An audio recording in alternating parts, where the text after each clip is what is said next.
Yo, what's up? Welcome to another edition of the Big Freaking Friday show on the College Football Mafia Network and family and everything else. I'm your host, Nathan Bomber Brown, with my co-hosts and partners to this whole thing we do around here, which is getting pretty serious nowadays. That would be the Wild Ute and the Great Moan. How you guys doing tonight? What's going on? Happy Friday. Yeah, Friday the 13th. Good luck. Go buy a lottery ticket. It's great to see everybody tonight. It's been a busy week, lots of news. We'll get a chance to dive into that and hopefully answer some of you guys' questions. Make sure you feel free to leave comments in the comments section. You can also do super chats and become a new member. Moen, how do they go about doing that? To leave a super chat or super thanks or become a new member, you click the little cash icon underneath the chat window. That moolah button is what allows you to do those things. You can become a member. You can gift a membership. Leave a super chat, leave a super sticker. It's all super to me. Make sure that you do it. And definitely it helps us keep the lights on around here. Definitely does. And we appreciate all of it. We appreciate you guys being here on a Friday night, the night before Valentine's. I know I got stuff going on tomorrow. You got a big date. You going to Park City? What's going on with you tomorrow? I've got 3 kids' basketball games tomorrow, so it's going to be a basketball extravaganza. So yep, Valentine's Day will be Sunday night for Wild Ute. That is your stage of life. You're going through that fun time where there are no weekends off, right? That's right. How about you, Moen? What are you doing tomorrow? Unlimited mimosas. Oh my goodness gracious! Jeez, dive in. That's what I said. That's what I'm going to put that unlimited to the test. We'll see. Oh, all right. Well, don't. Where are you getting unlimited mimosas, Moen? We need you. I've got a Valentine's brunch with unlimited mimosas, and we're going to see. Holy smokes! Does your girl drink mimosas too, Moen? No, she's got to drive. It's nice she's willing to do that for you. Yeah, she doesn't like mimosas anyway, so. Okay. In case you didn't know, the Seahawks won the Super Bowl. Let's go! Kicked some ass. Patriots are going to win 7 games next year. Drake May's going to be an afterthought for the 2026 season. He's going to see ghosts. I'm just going to say that. But now we are out of football. I did a short video with Rock and Rant today, which will be coming out on Monday. And it is about what is 2026 going to look like. So before we go to comments, before we do anything else, I want to ask you guys the same question I asked Rock. What is still going to happen in 2026? Go ahead, you. In 2026, the Big 12 is going to get 2 playoff teams into the college football playoff. That's going to happen. Mona and I already have a bet for durian fruit, which I can't wait to see you eat, Moen, because that is going to happen 100%. And I think that there's going to be shocks around college football. I think the SEC will continue to erode like they have. I think the Big Ten wins the national championship yet again, and it's not going to be Indiana. It's going to be somebody else, maybe in Oregon. Yeah, let's say Oregon. Oregon, right there. Oregon Ducks win the championship in 2020. No. Yep. No. Wow. Hold on. That's it? Shock. I might agree with you. I think Oregon is the Big Ten champion, and I think they do win their first national championship. I think bringing back more. They've got so much talent that they've paid for on that roster.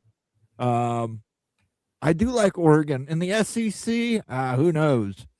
Who knows? If Diego Pavia gets to play again, obviously, Not Pavia, it's the other guy. The guy at Tennessee. Joey Aguilar as well. Yes. Yeah. Chambliss is getting to play his. At this point, I don't know why we even have eligibility rules. It's that everybody play. Let Joe Burrow go back to LSU. Let Jamar Chase go back to LSU.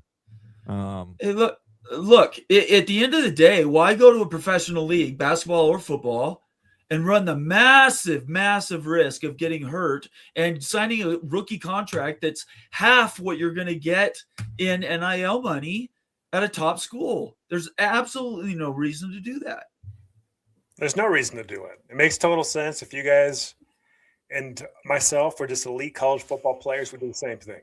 We'd want the bags of money in college football right now because it's unregulated. Of course we're going to do that.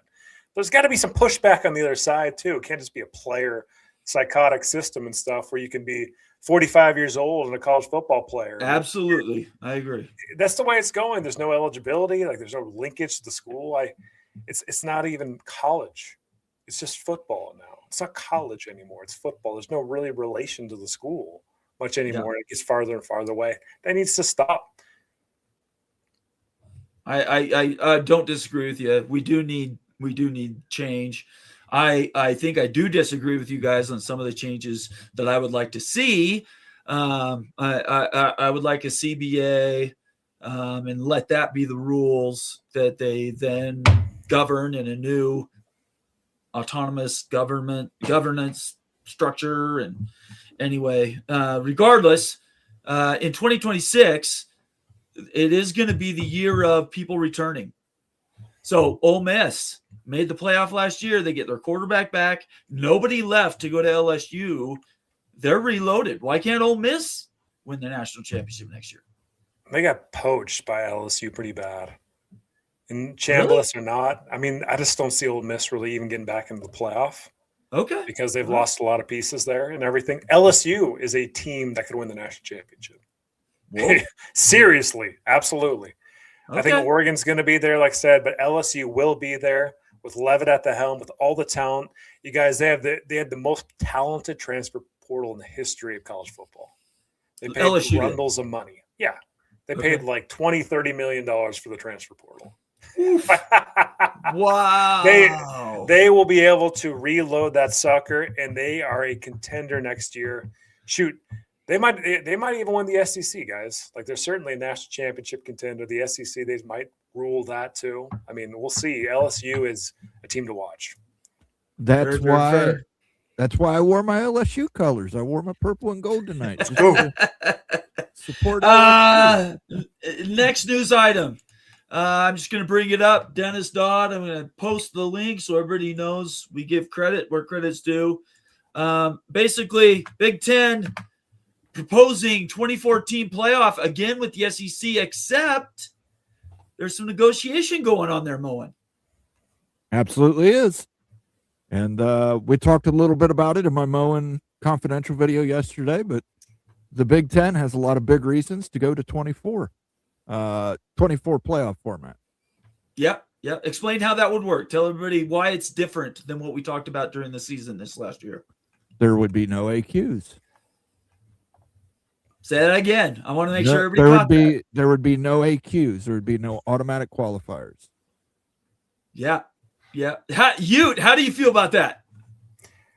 The automatic qualifiers, my gosh.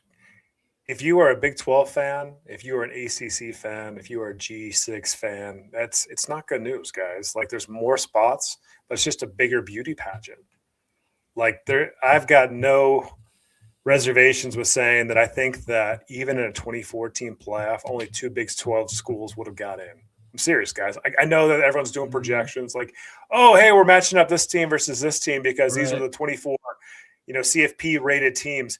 You watch in a 2014 playoff, what it's a beauty pageant and all the politicking going on at Fox and ESPN every single week, every single day, every single hour, and see how that shakes out.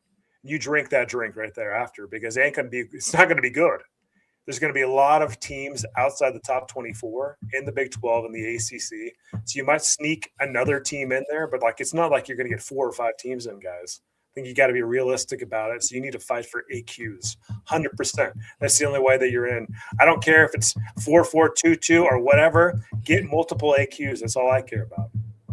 No more beauty pageant, no more these at-large spots, because they're all going to go to the Big Ten and the SEC. I would just say this: 12-team playoff format, 24-team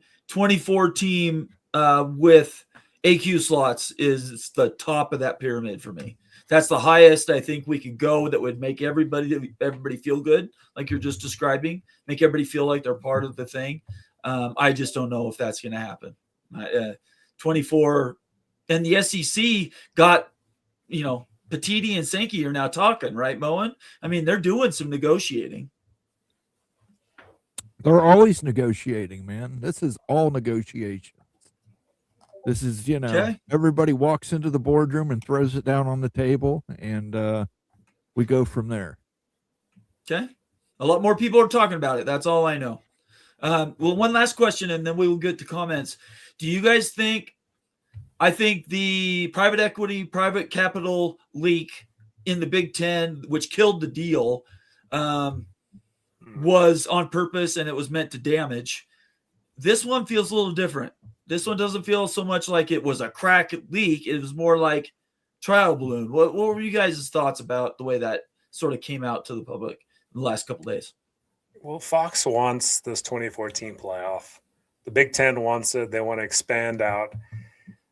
It's no surprise it's a leak at all. I think it's a little bit different than the situation with private capital, private equity, because I really do think there were Big Ten schools that were against that and still are. Michigan clearly is. USC was too. Right. I think that everybody in the Big Ten is on board with 24. And so there's alignment 100%. It's just pressuring the rest of college football and the SEC to get it done. And so the leak goes out and everything to start putting that in the mind's eye of the college football public, even the SEC, to get leverage for the future. Really, this is a future play. And guys, I think 16 is the ideal. I don't think 24 is the best, and certainly not 23 at large spots. I'd rather have 8 Qs in a 16-team model with no buys. I still don't understand. Yeah, I don't want buys. I hate buys. Buys are so stupid. And and they're all going to go to the SEC and the Big Ten, and so that's just basically served up right there. So I'm just, give me 16, give me automatic qualifiers, and then let's go. I think that's your ideal playoff format. So it's not watered down. You're getting enough representation and stuff. And there's no stupid bye weeks. Get bye weeks out of college football, please. I don't like bye weeks either. Again, we're talking about the best of the worst options. Moen, really quick, what's your opinion about that? But the whole how it came out and whatnot. There are no accidents. This was put out there for an exact reason. The Big Ten wants to go to 24. I'm sure that the SEC at a point in time will definitely want to be at 24 as well. It's just a matter of those times lining up. And, we go from there. We're talking about two different things. I'm talking about the playoff, and you jumped into the SEC and Big Ten. You tried to slip that in there. Well, no. That's not what I'm talking about at all. The 2014, we're talking about the 2014 playoff. Oh, okay. I think the Big Ten very much wants it, and I think there's going to be a point in time where the SEC wants it as well. Okay. Larger playoff formats benefit larger conferences. Very fair. And at-large spots, that'd be attractive to the SEC guys. They don't want to give automatic qualifiers to the Big 12 nor the ACC. Yeah. That is their hang-up. That's their biggest issue. They don't want automatic entry and stuff. They want maximum spots. And so this is a really great system for the SEC. 23. I can't believe we're even talking about 23 at-large spots. This is insanity. You might run into a situation where the Big 12 gets one team in the playoff in 2014. I'm serious. It's possible. I do not doubt it at all. I have no faith in the selection committee at all. They've given nothing. Nothing. They've never given an at-large spot to the Big 12. Why would they change? Like, we got to be honest about this and not to say, oh, there's 24 spots. If we just get it to be in the top 25, we're going to be in. It's not going to work like that, guys. You got to be honest about what's going on. It's great if you're the SEC. It's freaking amazing if you're the Big 10. It's going to be full of teams, full of Big 10 and SEC teams in. But the Big 12, this is not a win. Not even close to a win. You have to have automatic qualifiers, or you're going to get absolutely screwballed in this deal. Okay. Moen, last word. I was just thinking to myself how much ass fruit you would have to eat if there's a 24-team playoff and only one Big 12 team gets in. He's That would be betting in a 12-team format that two are getting in, guaranteed. That would be and now he's saying with all these at-larges of the 24 team, only one would get in. So wow. I don't know. Watch what you wish for there, you. Well, Ricky Tungate comes in off the top rope with a $5 super chat. Thank you so much, Ricky. Ricky representing the Indiana Hoosiers, national champions of college football this year. $5 super chat. Just got here. 23 at large is nuts. 12 SEC teams. So is that going with what you said? Sorry. Absolutely. 12 SEC teams. It really will be like 10, guys. Like that's within the realm. It's seriously going to be like that in the Big 10. Like, let's just talk about this for a second. How many SEC teams and how many Big 10 teams would be in any given year? There's 24 spots. One's going to a G6. One's going to the Big 12. One's going to the ACC elites. Right? Yeah, see, I just disagree. You're very, very jaded. I don't think that happens. I think the Big 12 – almost every year we get 2 and have a possible 3. I think Utah, BYU, and Texas Tech all would have gotten in this year. So that's my opinion. You don't think they would have pulled anything funky, like and bumped BYU and Utah back? Oh, no. Could they do it? Absolutely nothing. They could have pushed all of them to 24, 23, and 22 seeds. Absolutely. They could do that. I just don't think. I'm not that jaded. I'm upset because my school kid keeps getting screwed, but I'm not quite that burnt. Moen?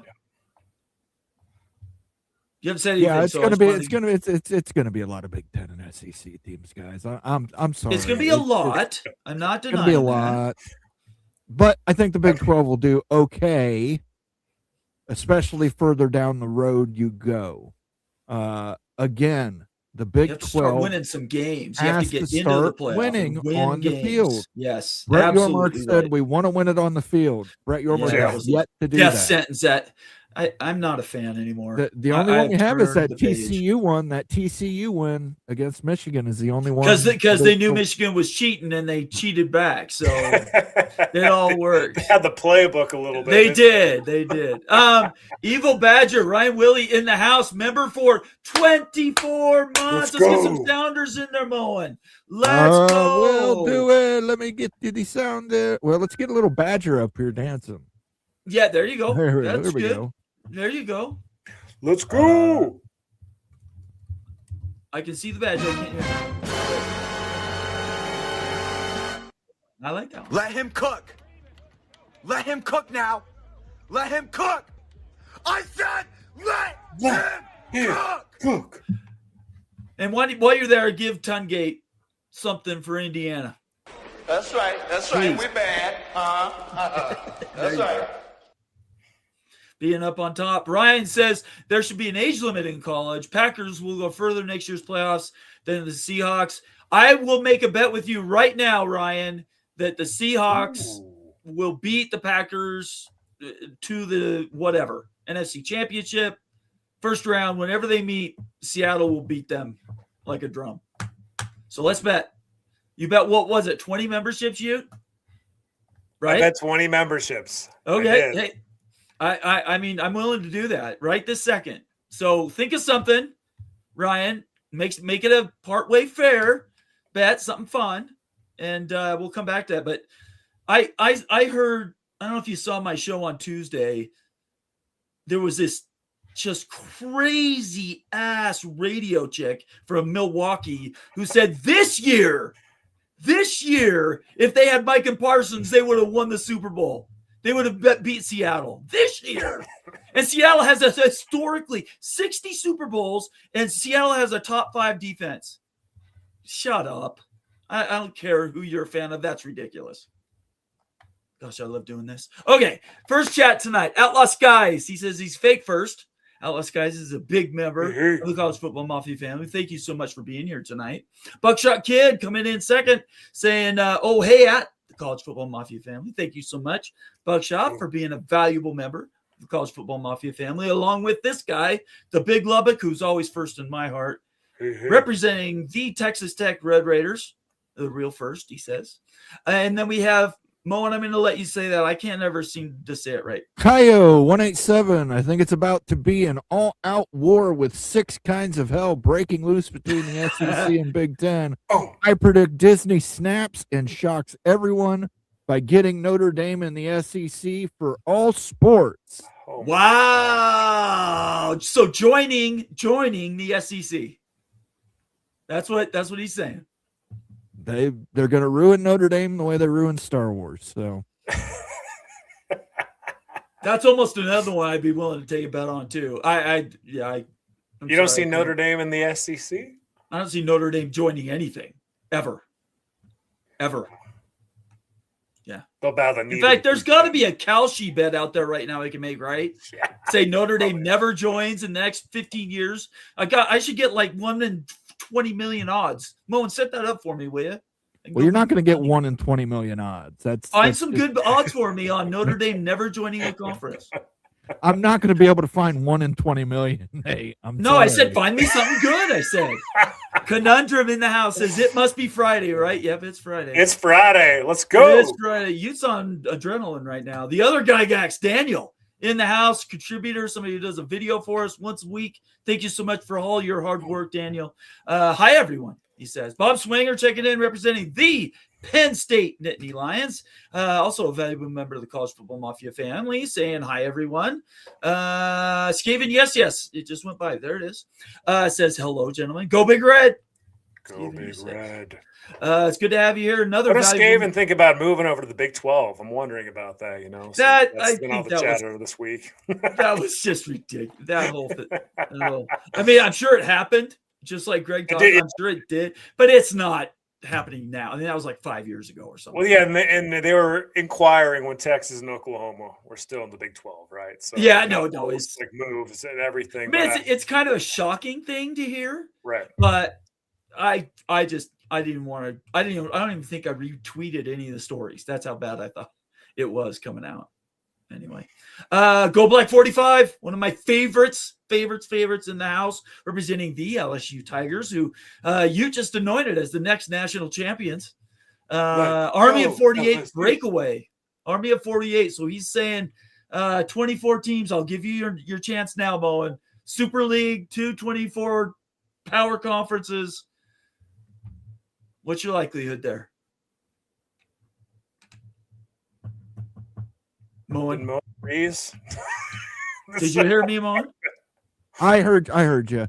Okay. I actually tackled this yesterday. Go Black, you remember, man. Go look at the members video. The Moen Confidential. Yeah, go do some work. I tackled it yesterday. It was like a 21-minute video, and I still messed up. I forgot to put Indiana on a graphic, and everybody let me know about it. And I got roasted a little bit. Happen, people. It happens when you're working long hours. So I did this. I made this for the Indiana fans, so you could stop being. Lose your headache from the game. You need Indy-Profen. So I'm sorry, Indiana is in the Great Lakes region. It's in the Great Lakes region. Funny. Who gets bumped? They just got omitted. There were like just 23 schools unknown. No, there were 25. Is somebody going to get bumped? Yeah. There's 25 schools, but Notre Dame's not a full member in this logic. They play 5 to 6 Big Ten games in the scheduling agreement. Oh, here we go. Indiana is a full member. So, but Notre Dame would play in the Great Lakes region with Indiana, which means that you would have a renewal of the rivalry of Michigan Notre Dame. Okay. An interesting Excellent. Go watch that finding, video. too. Yeah, like I watched the video, Moan. This is interesting, seeing that Arizona Wildcats have more momentum than ASU, Yeah. according to your algorithm here that you're using, right? And it's because of the basketball program. Right. It's 100% because of the basketball program, and it's not necessarily the value of basketball. It's the volume of basketball. You need inventory. You have more media partners. You need more inventory. Basketball gives you inventory. So a school like Arizona would be favored over Arizona State with a fourth media partner, with additional inventory, with 24 teams. It also helped boost Kansas. It helped boost Duke. Florida State fans, if you haven't seen it, you might want to tune in because Florida State actually did pretty well despite not being AAU. There you go. All right.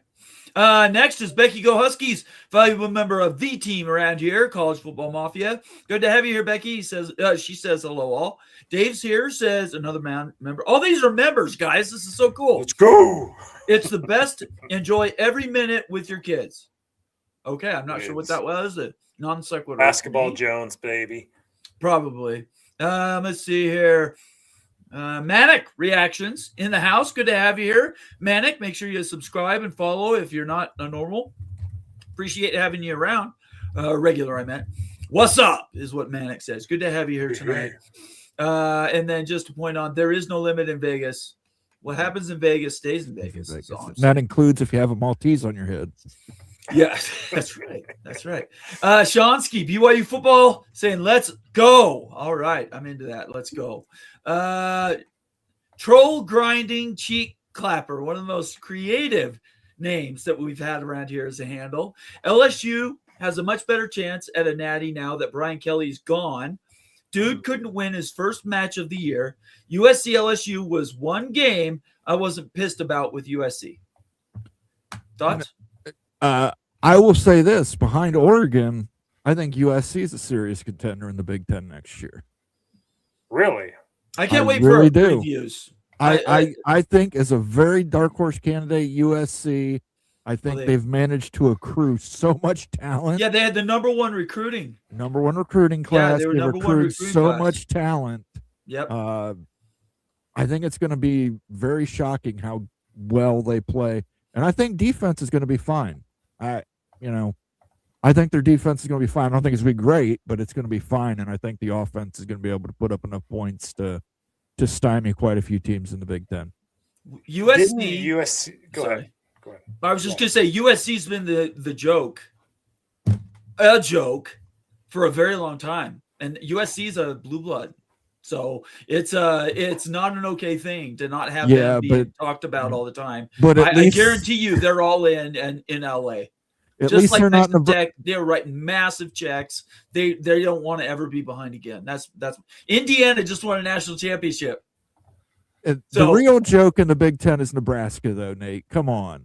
Well, no, I'm not saying they're the only joke in Big Ten. I'm just saying there's one. Okay, I just say. Yeah, just one. Not you. Go ahead. What were you gonna say? I apologize for cutting you off.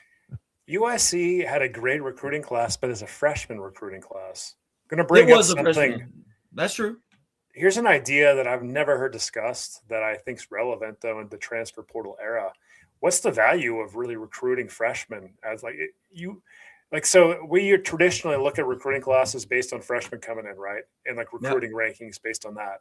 I would make the argument that that's way less significant than now in the transfer portal with Indiana as your crown jewel. Like looking at how experienced they were, looking how old the players were, how much playing time they had at like the FBS, FCS levels. Yeah, they came from more valuable. Yeah, they came over from James Madison, though, right? It's not like USC's from high school. Yeah, if USC is going and they're getting a bunch of true freshmen, high school kids and stuff, how fast can they integrate in and compete with the transfer portal players that are experienced? Good question. I question that. So I question actually the philosophy with recruiting rankings now. There should be way more bias towards transfer portal than high school recruits. So far, the transfer portal seems to be doing okay. So, I mean, when we get 10 years down the road, we'll have more data. We'll have enough data we can do a sample, and then we know everything. Like don't get the bye in the playoff. that's one of those. Never Nolan. get the bye. Don't get the bye. Tony Lawson checking in saying, Mona Vision, are you actually Professor Luke Perez? I don't get that. Never been Is that- convicted of assault. Never been charged with assault. That ain't Who is me. Luke Perez? He was a professor at Ohio State who assaulted guys. Oh, okay. Guy was What was putting that all about? a camera in his face, and Like it just apparently- happened? oh yeah, it just happened a couple days ago. I didn't pull it know up. this. He wasn't a real Don't professor. pull it up. No. Why not? He, Okay, he was go like ahead. I an want to see assist- it. He was Go an ahead, yeah, assistant go ahead, go professor. He Go ahead. did a hell of a leg dive. I mean, I'm watching the I- results from the Ohio Find State the Penn vid- State find the wrestling video, meet, dude. and I think Ohio State could probably use him at this point. Oh my gosh. Youth's Let me gonna look share for the screen. video. While he's doing that, I'm gonna get to a few more super chats here. So we got next one up is Ricky Tungate, another $5 super chat. Oh no, that's the one he gave us before, right?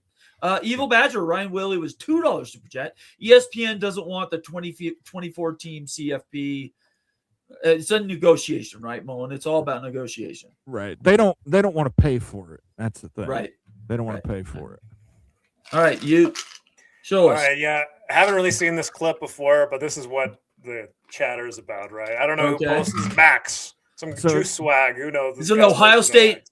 Moen this is an Ohio State what? He's a professor? He's an assistant professor, from Okay. what I understand. But this is him in the red shirt. These guys were questioning.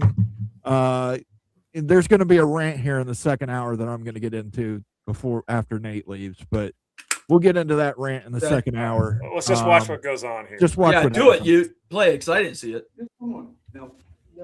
Whoa, Whoa. Dude, you Dude! can't do that. No, I'm Dude. not gonna ask you again. Don't Oh my gosh. touch me, motherfucker!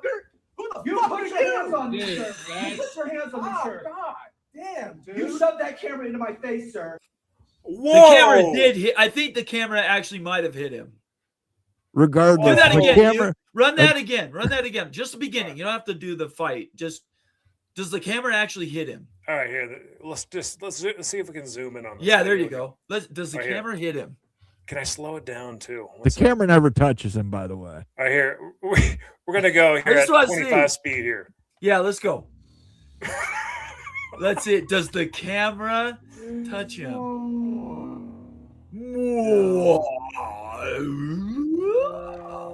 So I don't no think so. bump yet. No, I don't think so. Whoa. That's funny. Okay. All right, that's enough. That's enough. That's enough. That's funny. That is Okay. bizarre. What is going on there? What's in the water there in Ohio State, Moen? Jeez. It's a situation, Nate. You don't want to be a part of this rant when it I comes do not out. want to be a part of it. You don't want to be a part I of agree. it. Stormy Cyclone, member for what, Moen? What year? 23 months. Let's go. That's Iowa State in the house. Let me Stormy see if we got the Cyclone. Cyclone power here. Cyclone. Yes, sir. And a fight song. Yes.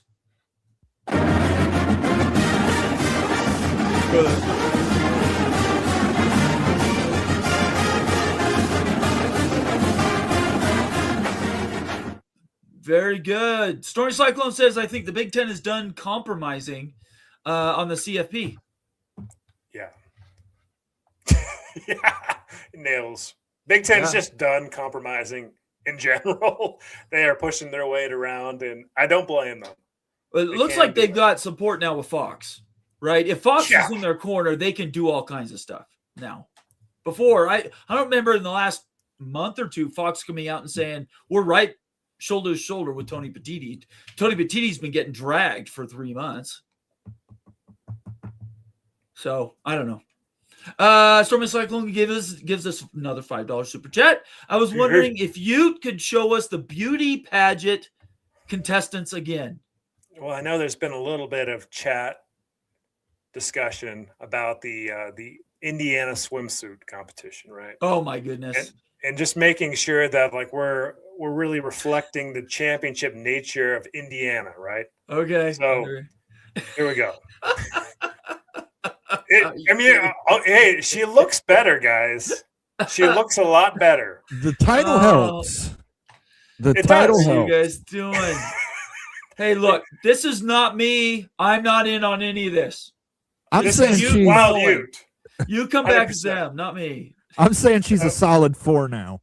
Because she is looking pretty good right there. She's Oh, my looking God. much more slimming. Like right. My question is, how does Ricky feel? feel about what you're doing to his alma mater? You tell I me. bet Ricky's stoked, man. He's got I don't he's know. got the title, man. I'd be so I don't know. If there was a Utah logo and that was on a Utah logo, I'd lose my freaking mind.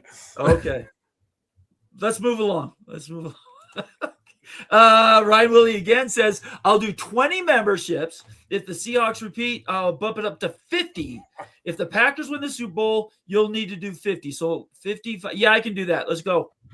Let's go. Now, you put Super Bowl in there. That's assuming one or the other has to win the Super Bowl, or is it just they have to go farther than the opposing team? So we'll sort it out, but I'm glad we got it. I'm glad we got it. That's fine. I'm happy to do that. Thanks, Ryan. Appreciate it. And one more super chat from LCV. Oh, sorry, LC versus the Earth. I'm learning, Moen. $5 super chat. If USC doesn't go at least 10-2, CLR might have to go tough schedule or not. Do we have we've talked to USC now. Moen or you, do you guys have access to USC schedule? Let's quickly run through that, can we? Yeah, let's pull it up here. I'm going to share a screen again because I want to take a look at it and see how tough this is. Here we go. All right, let's take a look-see at the USC football schedule for 2026. Here we go. All right, so let's explore this together, see how tough it is. So game 1, Fresno State in the Coliseum, so that's at USC. That's a win. Yeah. 1-0. Game 2 at the Coliseum, Louisiana Raging Cajuns. That's a win. Yes. 2-0. Rutgers in Piscataway. That still needs to be a win. I guarantee That's it's almost a win. That's 3 time zones. That's like a 3,500 mile trip or something. That's a long and then they get way. Oregon the week after. Oh, that's rough. And the same week? Seriously, Week they after. go back to back? That's what you get, USC, for making the run, blowing up the Pac-12. That's crazy. They're 3-0 going into the Oregon game. Oregon's going to smoke them. I think Oregon gets them in the Coliseum. So you're looking at 3-1. Yeah. Then you've got Washington Huskies. Probably win that after Oregon. I'll give the USC Trojans the win there, but it's going to be a tough game. And then you're going to at Penn State, no bye week. Man, it's like Oregon, Washington, and Penn State. I don't see them beating Penn State, guys. What do you think, Moan? Yeah, listen, here's the problem. This is Penn State that has lost damn near everybody on their roster. Oregon is a tough matchup. I will give you that. Washington, I think they win. I think they win at Penn State. I think they win at Camp Randall against Wisconsin. So what's the record? Ohio State, now listen, Ohio State, that is going to end up being a night game. I'm telling you right now. Is it in L.A.? It's in L.A., and it's going to be a night game. I guarantee you that's NBC's game at night, and that could be a tough one for Ohio State. Ohio State does have issues in night games on the road. What's the Ohio State game right before that game? Do you know that? That would matter. Tell you off the top of my head. That might actually be a bye week. I don't know. Do you see the Big Ten gets 2 bye weeks, and the Big 12 only got 1? Why? Because they're better. I have no idea. Brett Yormark sucks. I'm just so tired of them. Indiana, they would probably lose at Indiana. I will give you the loss at Indiana, but I see 3 possible losses, but I also can realistically see only 2 losses. But that's a tough schedule. It's a tough schedule. I'm not denying that. It's tough schedule. It's tough. Yeah, but they get a lot of home games. So yeah, if they go through this, and let's just pick a couple of marquee games, let's say they beat Ohio State but lose to Oregon, and they're 9-3. I think they get into the CFP at 9-3 very easily. So they'll be in the top 12, and they'll be dancing, I think. Rapid fire, just quick. Just tell me what's the probability. So, hey, Fresno State, they're 90% likely to win. Just tell me that. I'm going to just do some math over here. Just tell me, Mom. Go game by game, rapid fire, and just tell me what's the likelihood that they win based on your view. I can't read them. So, Fresno State 90, Raging Cajuns 98%. yeah. At Rutgers Scarlet Knights, I'd put it 85%. Okay. Oregon Ducks, I would probably put it about 40%. Washington No. Huskies, Washington Huskies. I've got it's 25. at the LA Memorial Coliseum. See, that's the Yeah. thing. Washington Huskies, I would put them at about 65%. At Penn State, I would put them at about 70%. Okay. At Wisconsin, I would put them about 75%. The Okay. Ohio State Buckeye game, with that being a night game on the road, I'm putting that at a 50-50 game. And I'm an Ohio State fan, so don't, Indiana Hoosiers, that's 30% at best. Might be closer to 25. Maryland Terrapins, again, that'd probably be about 65, 70%. And then who's their last one? UCLA's their last one. I would put that at about 70%. Sorry about that. Yeah. So like they've got UCLA. Yeah. Yeah, that's it. That's a win. Maryland's a win. 70%. I'm not sold on what Indiana's going to do this next year, to be honest. They're losing all their JMU guys. So how good are they really going to be? I actually, if we right now, and we could do it, run quickly through Indiana's schedule, I think you'd see that you could find a few losses on that. I think USC could easily be a loss. So, Moan, based on your predictions, USC is about 8.5 games they should win this year, based on just like your rough math right there. So if we're saying that 10 is like the baseline, based on your probabilities, they're about 8.5. That could swing to an 8 or a 9. You pick, but they're not achieving 10 wins based on those assumptions. No, but they're achieving 8 to 9 wins with that schedule. That's what you got to keep in mind too. If they get to 9 wins, they're probably in the playoff. Is that what you're saying? Unless they lose their marquee games. If they don't beat Oregon, if they don't beat an Ohio State, if they go in with a 9-3, but they lost their 3 marquee games, what was the third marquee on their Penn State? Then they're not going to be in the CFP. It depends on the margin of scoring as well. I mean, if USC really rolls everybody and plays close games against those right. That's fair. Okay. All right, for Indiana, break it out. Quick ones. What's the percentage? I can't read it, but go do North it again. Texas, 100%. Howard, 100%. WKU, 100%. Yeah. Northwestern Wildcats, probably 90%. Rutgers Scarlet Knights, probably 85%. Okay. Nebraska Cornhuskers, I'm going to put it a solid 85%. Sorry, Nebraska. Ohio State Buckeyes. That one, I'm going to give the edge to the Buckeyes, even though it's in Bloomington. I'm going to only say 40%. I'm going to say there's 40%. a lot of revenge factor going on there, Mo. At Michigan, this is at Michigan. I'm going to give them 60%. Minnesota, I'm going to give them 75%. USC Trojans, again, I give them about 60%. Washington Huskies, I would give them probably about a 70%. Purdue Boilermakers, 100%. Okay. I don't got them at 10 wins. Rivalry game or not. 10 wins. 10 or That's what 11. Yep. I agree with that.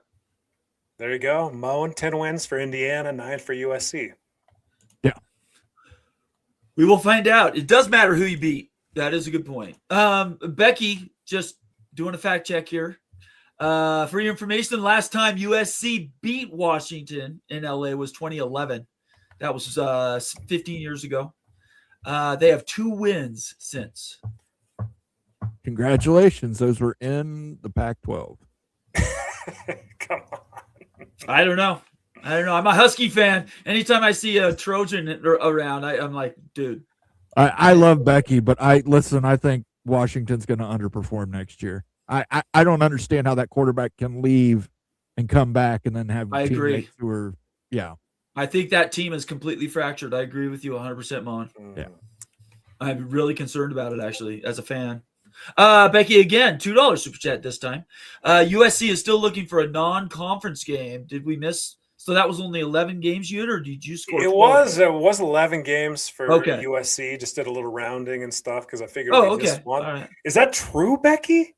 Is that why there's only 11? I didn't catch. They don't have a non-con game on the schedule for this year. Really? Let's give Becky a sounder there, Mo, or a couple. You Actually, got a wanna few hear- sounders. Do you want to do them all at once? Yeah. You just want to hear the siren. I'm gonna play the siren. I do just want to hear the siren. It's true. In person, that siren is amazing. We still need tequila. The marching thing does nothing for me. I don't know what it does for Becky, but you play tequila, and yeah, it's off the chain. One more thing, and then you can do all the sounders. To Town Hawk, checking in, member for 5 months, but I would say to Town Hawk's probably been about 15, 18 months. You just miss a month here or there. So thank you for being an OG to Town Hawk. Always calls in on my shows, helps me out. Pretty sure my girlfriend broke up with me today. Uh-oh. Oh, man. It's the day before Valentine's. Dude, you could do so much better anyway, Todd Town Hawk. Don't worry about it. There's a little Jayhawk squawk for you. You're an OG. You're with friends. We'll give you the OG symbol here.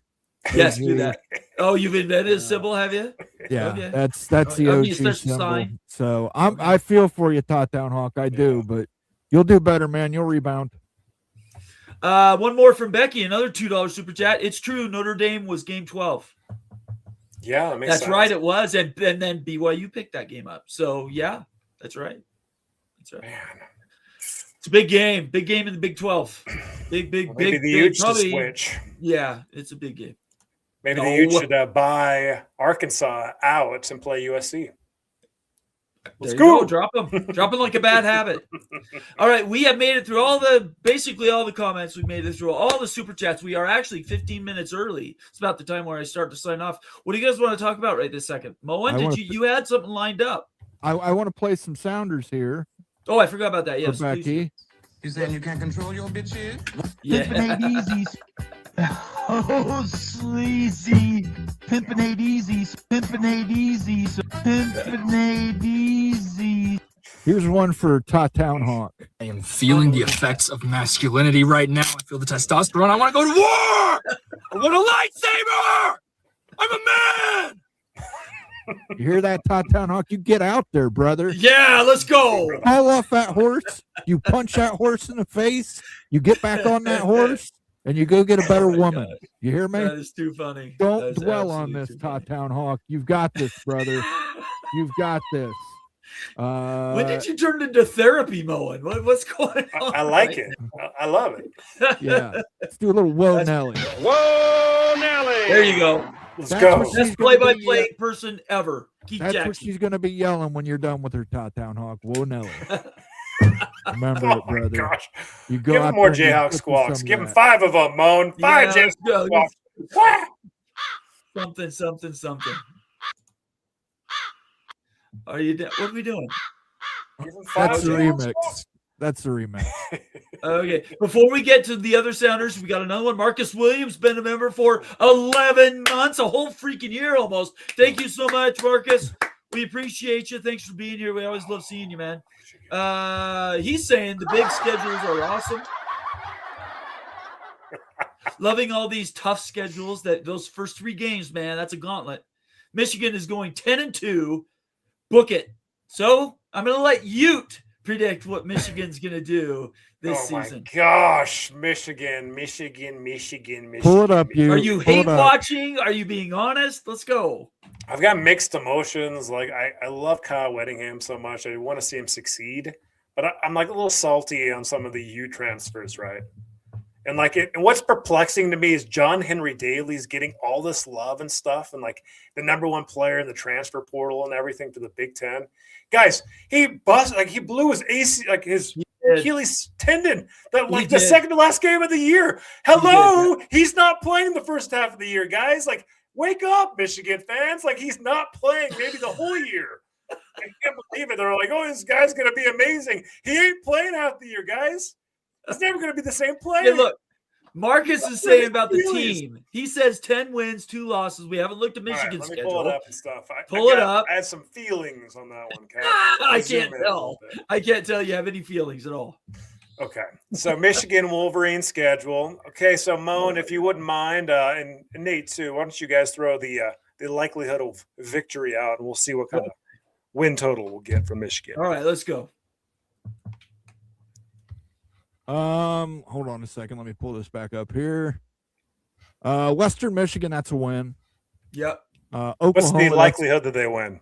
Probably 98? 100%. Western Michigan Okay. is not that good.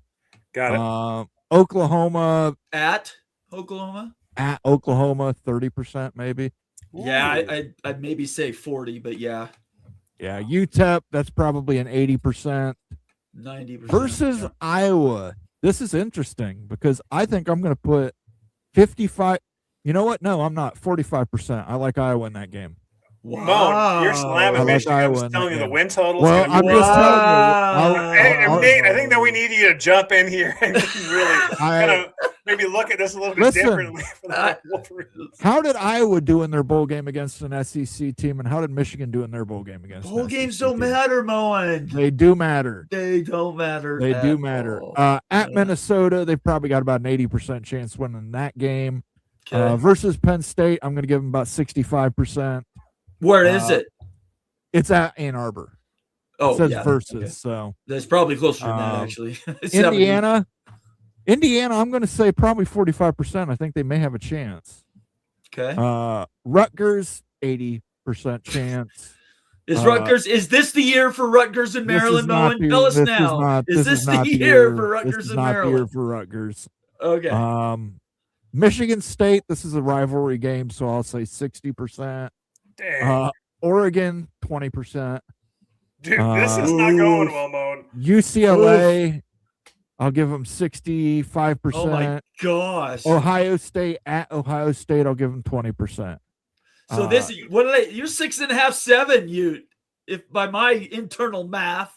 So basically, if you round, it's 6.9 estimated wins, so you're at 7. Mo, you're not there's making no way Marcus they're going any 7 happy. to 5, Mo. You cannot be serious. Marcus Mo, just you gave cannot us be his super booster chat. And you're but here's the knocking thing. school. He's saying that they're going 10-2, and I think that they're probably going 4-20. Well, yeah, there you go. That's fair.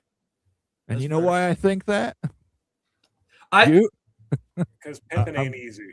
Because I'm going to show this video. Oh, okay. And, oh my and people, gosh. Well, don't do it yet, though. Don't do it yet. Okay.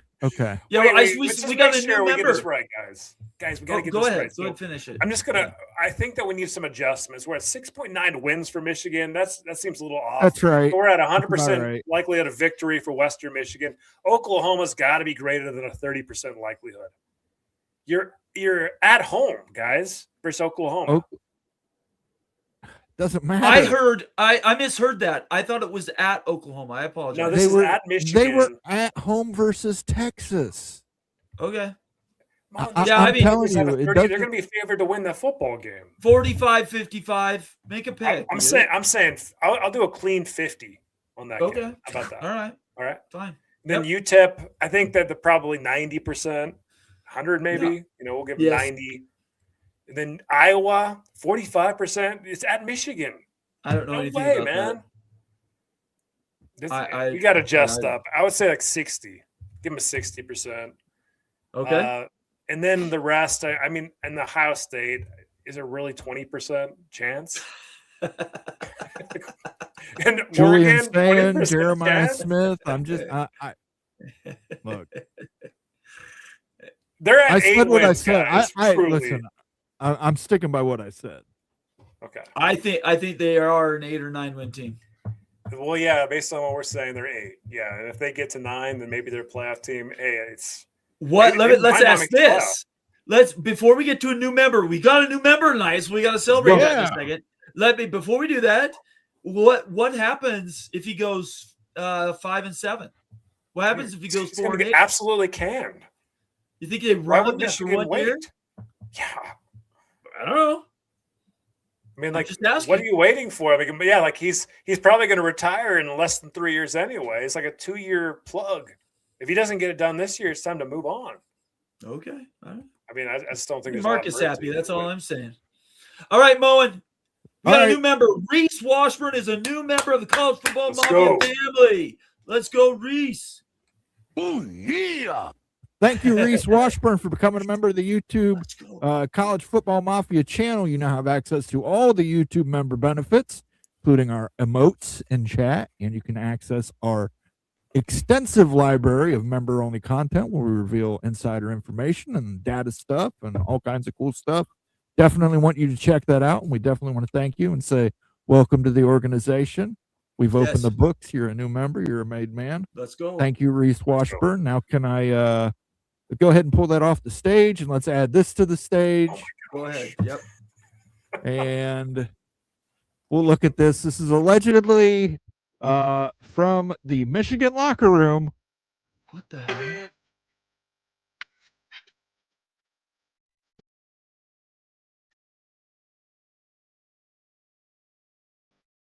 Oh, they're smoking?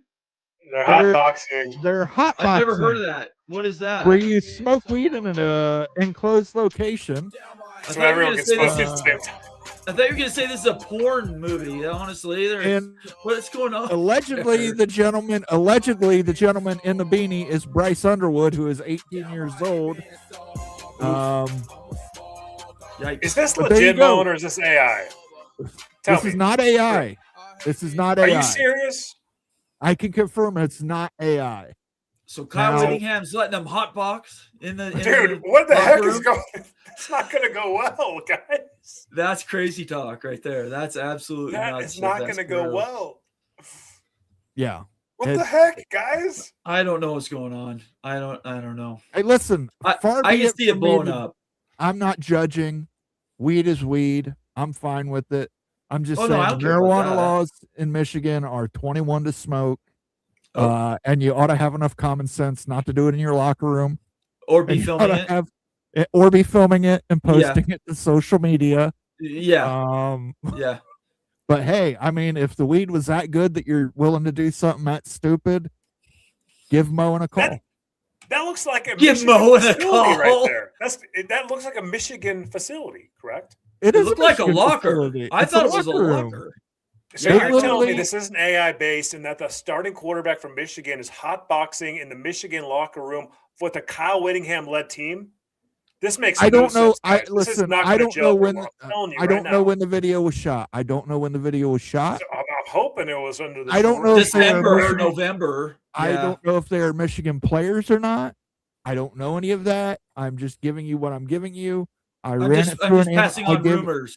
I ran it through 3 analyzers, and all 3 of them said it is not AI. It is shot from a phone. So it looked like phone video to me. It's phone video, and it's actually cropped because there's a racial slur in there. So it's cropped. You don't see the whole video, but yes, above the locker is the hometown Honolulu, Hawaii, which is the hometown of an offensive tackle from Michigan. So that it had to be before Kyle got there. Has to be the previous regime.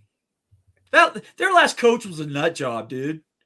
Right, and listen, that was happening right before games in Michigan. Marcus, I'm telling you, I understand weed's legal in Michigan. It's legal in Ohio too. It should be legal across the United States of America, but the law says you have to be 21, and Bryce Underwood is not 21. He is underage. No dog in this fight. Yeah. Whatever.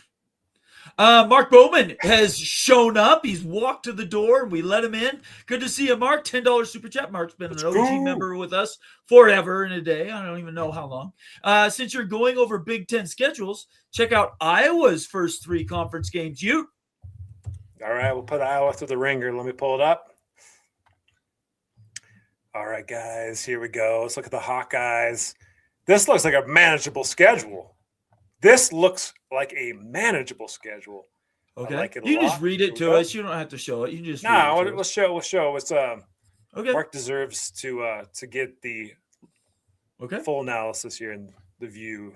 Okay. All right, here we go. So you guys, we know the exercise here. Iowa Hawkeyes 2026. Let's tell me what you guys think. What's the win probabilities? Well, Northern Illinois being a Mountain West powerhouse. Be nice.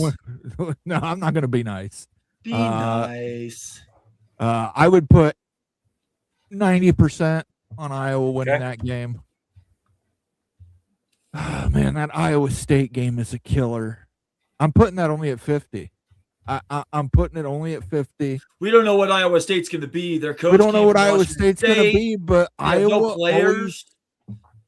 Yeah, I hear you, Nate, but No. Iowa State always plays Iowa tough, and They do, and I get it's a rivalry game, but their team was dismantled. Yeah, Absolutely taken. You're It's right. not You're gonna be right. close. It's not going to You're be right. close. Guys. It's probably closer to. We'll They say might win 75. They might be Yeah. 3 or 4 wins next year. Iowa Say State, 75% likely in that game. Northern Iowa, I'd probably say 75% as well. Michigan, I'd say 65. Ohio State. Now they get Ohio State at home. As long as this isn't a night game, I'm going to put them at 35%.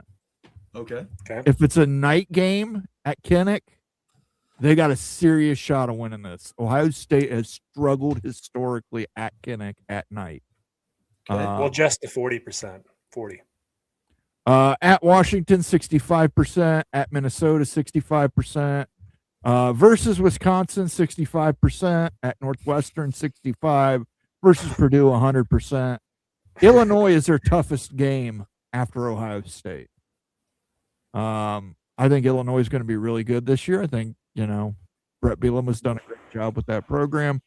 I'm going to put this at 55% Iowa, just because it's at Illinois versus Nebraska, 80%. So we've got them at 8.5 wins. Yeah. That seems. I know it's I think high for Iowa. We're being a bit harsh tonight, honestly. We've gone through all these. I think we've been pretty harsh. I think as we get closer to the season, we could do this exercise again. We go through all the news, and I think the numbers will marginalize a little bit more. I think it's 9.5. Was like the true odds when you go into Vegas. Yeah, I would mark them up rather than going down. I agree. Yeah. I like it, though. It's doable to get to the playoff. If you get to 10 wins, you're in. You guys need an offense, Mark. Just put an offense on the field and you'll win 9 games. How about that? It's good. Iowa with an offense. It's been a minute. Becky Go Huskies. Another $2 super chat. She's active tonight. Michigan has never beaten OU. There you go. Till this year. Till this year. Ryan Willie, $5 super chat. Back again. It's Wisconsin's years 7-5. Book it. So according to Ryan, I love the games. optimism. I love the optimism, Ryan, that you went all the way to 7-5. That is fantastic, sir. I will give you Does the Luke badge. Fickell get run if he doesn't win 9 games? I think he may leave. Okay. I Get heard me some that. rumors he might go to the Packers. I don't know. Well, no, the rumor would probably be he would go to the Patriots. Replace Vrabel after 2 years. Not replace Vrabel, but work with Vrabel. There's a Badgers fan. Okay. LC versus the Earth. Another one hitting us up. Appreciate it. $5 super chat. Hey, Moen, heard Feinbaum saying Alabama will most likely cancel the OSU series. Thoughts? I did hear that as well. There's only one word to describe you, and I'm gonna spell it out for you. S-A-W-S-T. Soft. Softer than Furman. Yes. Softer than a baby's ass. Softer than baby shit. They are soft. If they cancel that series, they are soft. If Georgia cancels their series against Ohio State, they're soft. Ohio State plays tough teams. Teams that cancel against them are soft. Alabama would be soft. Okay. That's your team. I don't know. This is the last super chat, and then I got a jet. To Town Hawk coming in. Open those and shut those doors. $5 super chat. Nathan, that's me. Think of hotboxing like farting in an elevator, except with smoke and in reverse. Watch out, ladies. I have Chili Verde and ready to party. So let's go. That sounds like Moen's type of thing, honestly. Let's go. Let's go. Let's go. All right. I'm going to wrap this thing up. Turn this guys over to you. Everybody have a great weekend. It's Valentine's. Take your loved ones out. Love your family. Be safe. I will see you next week. I do have a video dropping Monday night. Check that out. Me and Rock and Rant sort of project what might happen this next year. It's a lot of fun. We talk about news and notes, that type of stuff. So I would just look out for that. That'll be, I think we said it at 6:30 my time, 8:30 Eastern, something like that. I can't remember if what that time was, but just look for that. And then, the Seahawks won the Super Bowl. I'm just not going to let you forget. And, you guys have a great weekend. It's great to see you. This has been so much fun. Good to see you, Nate. I look forward to this every freaking week, and this is so fun. I appreciate you all. Thank you so much. And one other thing I want to say is I have gotten all kinds of compliments in the last 3 weeks. People are noticing changes that we're doing. We appreciate that. We've made conscientious decisions to improve what we're doing, get better and better. And I think we've done a good job at that. So thank you. Keep those kind words coming. I know all three of us really sort of live on that stuff. So thank you. Thank you so much. All right, guys, you guys be safe. Okay. We'll do. We'll see you later. Take all care, right. Nate. Peace out. See ya. Talk about enhancements, Moan. This is the enhancement right there, baby. Look at that sexy swimsuit right here.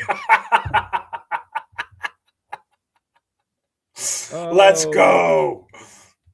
I don't think so. Why isn't that working? Probably because I pushed the wrong button. There we go. I am going to go fix myself a drink. I'm drinking jungle juice tonight out of my Ohio State Medical Jungle Center cup. juice.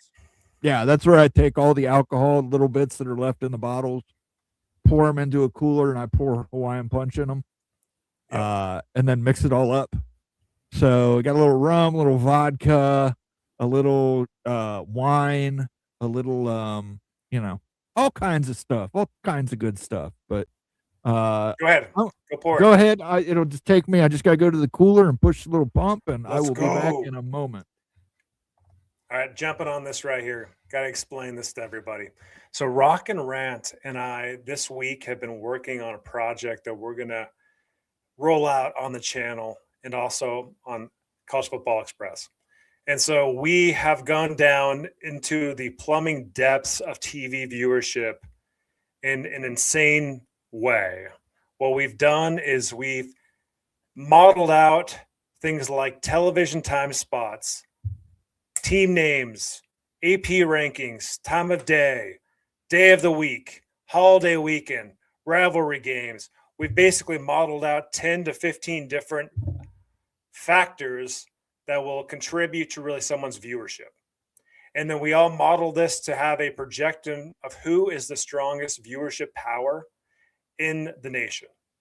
And we're going to roll this out in a series of videos, but this model that we are currently developing, it's almost finished, is really best in class as far as viewership score information. It's kind of stuff that Nelson and all these big data companies would want. And so I'm so excited to roll this out. So just watch for that. Rock and Rant member for 24 months says, Wild Dude and I are going to win a Nobel Prize for data science and then get rich from all the network executives.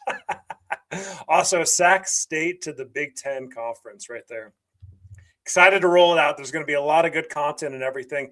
And what we really want to do with this is to optimize conferences, guys. So we're going to look and see, hey, how can we build out the best of the rest conference? What would that look like from a TV perspective, the true viewership scores, not just some aggregate gross number for TV ratings and everything. So we're giving you really good stuff here. All right, let's get to some comments here. Yeah, and Rock and Rant also says 1,300 lines of data for just 2021 through 2023 alone. It's wild. It is a wild project, but we care about quality, and we will get it for you guys here. All right, here we go. So next comment here, the SEC are a bunch of has-beens. So question for you all. The SEC, what does the SEC do to change the perception right now? And Moan, that is a question for you too. What does the SEC do in the current landscape to change this perception of 3 years, no championship game appearances? You've been the juggernaut for so long, but what do you do to change things quickly? Is it just simply winning? Is it more of like any type of narrative fight? What does the SEC need to do? Because it feels like they've been really kind of embarrassed almost like in that country, for the last 6 months at least. Well, I mean, first things first, they need to stop trying to cancel tough out of conference games. Right. I mean, that's only going to make you seem softer than you already are, which we already know they're soft. Softness is, second nature to the SEC at this point. And I know there's a bunch of SEC fans in chat, and they're saying, "Oh, that's not true. That's not true." But listen, if Alabama cancels that game against Ohio State, it's because they're soft. And I've got to question the entire conference and say the entire conference must be soft if they're trying to get out of tough out of conference games. Yeah, that's not helping the narrative at all. It really isn't. No, absolutely not. Becky says, you guys are underestimating Washington. The locker room is tight. Williams has been out with the guys at basketball games and other places like the parade the other day. Like, Washington could turn this around. It's going to be tough, though. I mean, it was such a fracture that happened in the offseason with Williams almost bouncing and all that legal stuff that popped up. We all know the situation there. I mean, it's – how do you see it going, Moan? Do you see it working in Washington, listen, or that fracture just getting bigger? I think it's great that they're out there doing publicity shots of Williams at a basketball game with the guys and Williams at a parade with the guys. But at the end of the day, you're going to remember that dude tried to stick a knife in your back.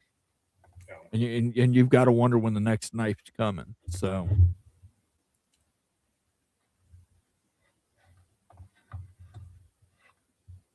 Did we catch up on Super Chats here? I believe so. I think we're good to go.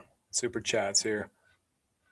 I want to hit this one. I only smoke weed in place of cigarettes when I'm on real drugs. Amateur hour up in Ann Arbor. Do not kid yourself, Jason Spangler. Ann Arbor is paradise when it comes to various chemicals. The cops,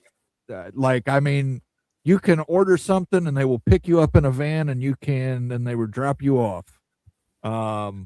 If you want to order anything of the fungal variety, they will, you place your order, they pick you up in a white panel van, they drive you around the block, you make the exchange, you are dropped off. That is Ann Arbor. Which I don't blame them. If I went to the University of Michigan, I'd need every chemical I could to get through here. Get through there as well. So as a Michigan fan and a fan of the Big, we need Wisconsin and Nebraska to get it together. Yeah, especially Wisconsin, because I don't know that Nebraska's ever going to get it together. The whole idea that they were going to leave for the Big 12, I think, is a little laughable. It might feel laughable today, but I think it's legit at the time, obviously, right?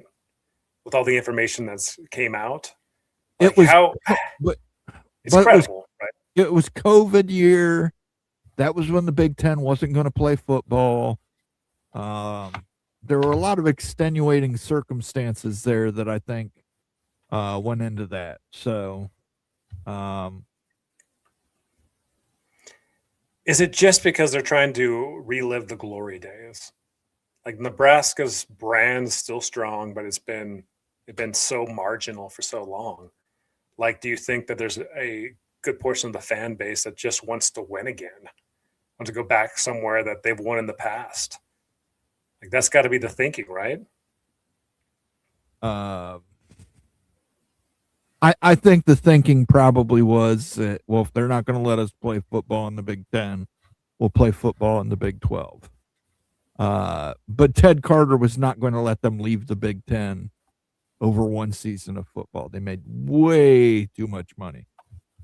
Becky Go Huskies with the $5 super chat. All drugs were legal in Washington for 2 years. Mushrooms are legal in Oregon. That's very nice, Becky, but I can't drive to Washington and Oregon. I can drive to Ann Arbor. It's a day trip. I can drive to Ann Arbor. I can get some pancakes. And that doesn't help Moan. Yeah, Moan needs something a little closer there. I need something closer, Becky. And in the Midwest, there's not a lot of options. So Ann Arbor is glorious, except for that terrible, terrible university that sits up there. All right, do you want to talk a little bit about the Big Ten SEC Cold War? Let's talk a little bit about it. And this Cold War that's brewing, and I think that is manifesting with the college football playoff, right? The silo thing too. Speaking of the Cold War, I wanted to get into the topic of like the SEC silo, and I want to hammer out really what's the thinking. Like seriously, what does the SEC think's going to happen if they pull away into their own silo and separate from the Big Ten and everybody else, and just basically take their ball and move it elsewhere? Like, what do you think the best case scenario is? Like that, what are they thinking that's going to happen if they do something like that? Do they think it's just going to be complete success, that they're just going to have a national champion that's the SEC champion and that's going to be the true champion? I am super confused about this whole Cold War stuff with the college football playoff, with that situation of the silo of the SEC. What is the thinking? What's the rationale? What's the logic? I really, truly don't get it. Tell me, Mo. Well, let's go ahead and put this up here on the. Oh, let me pull this down. Give everybody a little bit of a sneak peek at Mo and Confidential here. These are the odds, assuming a streaming partner, that the Big Ten would move to 24 teams. To go from 18 right now to add 6 teams, 6 permanent members. By 2028, it's 17-4 odds. It's a long shot. Long shot. 15% roughly is what you're looking at. By 2031, this is when the media deal comes up. It's 2-3. It's pretty impressive. So by 2031, they may add 6 members to get to 24. By 2035, it's 1-4, guys. It's almost 85%. 85% of the Big Ten would move to 24 teams with a streaming partner by 2035 and beyond. And Big Ten is not the only one. Not the only one. So looking at that, where do you think this Cold War is going to end up? The Big Ten is pushing a 24-team playoff because the Big Ten intends to go to 24. They intend to make a massive conference. You ask about the SEC silo, they're going to be in the same boat. They're going to be with Netflix, or they're going to be with YouTube TV, or they're going to be with Prime Video. They're going to be with one of these massive streaming partners that is willing to pay for teams and make them accretive in doing so. You may look at a Kansas and say, well, Kansas isn't accretive. To Prime Video, Kansas basketball games might be accretive. Might be accretive. So this is a 16-hour algorithm I put data into. This data comes from Big Ten sources. It came from SEC sources. It came from media sources, active and retired. This is huge to me, that when you get to 2035, it's almost a certainty. It is almost a certainty that the Big Ten will move to 24. It's also almost a certainty that the SEC will move to at least 20. At 2035, do you mind just clarifying something too? Sure. I don't wager a lot and stuff, so like when I see like the 17-4 and everything, I have a hard time sometimes getting my mind around that. What's this like? What's the probability? So every $4 you bet, you would get 17 in return. Okay. It's a long shot. For every $3 you bet, you would get 2 in return. For every $4 you bet, you would get 1 in return. So, $4 to get 1, that's a near certainty. $3 to get 2, again, that's probably 65% roughly in odds. 17-4, I think you would probably be at like 15%, 15 to 20%. It's a long shot by 2028. Too much stuff has to happen by 2028. You have to have the ACC collapse. You have to have homes for everybody. You have to have an emergency media renegotiation for the Big Ten and the SEC. Those things aren't going to happen because the NFL wants to go to early negotiations. So taking into account that the NFL wants to go into early negotiations, they're not worried about college football. They're not worried about college football rights. Fox isn't. ESPN isn't. NBC isn't. CBS isn't. They're worried about NFL rights. So It's going to be about clearing up these NFL rights. But then by 2031, by the time that rolls around, you've got the Big Ten's new media deal. Hey, at that point, the Big Ten can say, we're going with NBC, CBS, Fox, and Prime Video. And there's a 60% chance that that's going to happen by 2031. Roughly 60, 65% chance by 2031. But look at 2035. Done deal. Yeah. It's massive. It's massive. It's basically saying it's inevitable.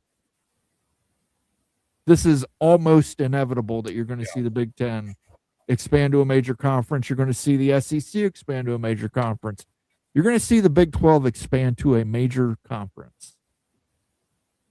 The ACC is going to be eliminated by 2035. Somebody's going to be eliminated by 2035. I should put it that way. Somebody's going down. It's either the ACC or the Big 12, right? Just those It's two. either the ACC or the Big 12. Or both of them, perhaps, right? If something else formed. You can't have both of them. You're simply going to have 3 conferences. We'll say that both of them lost members and then fell victim to another conference that develops.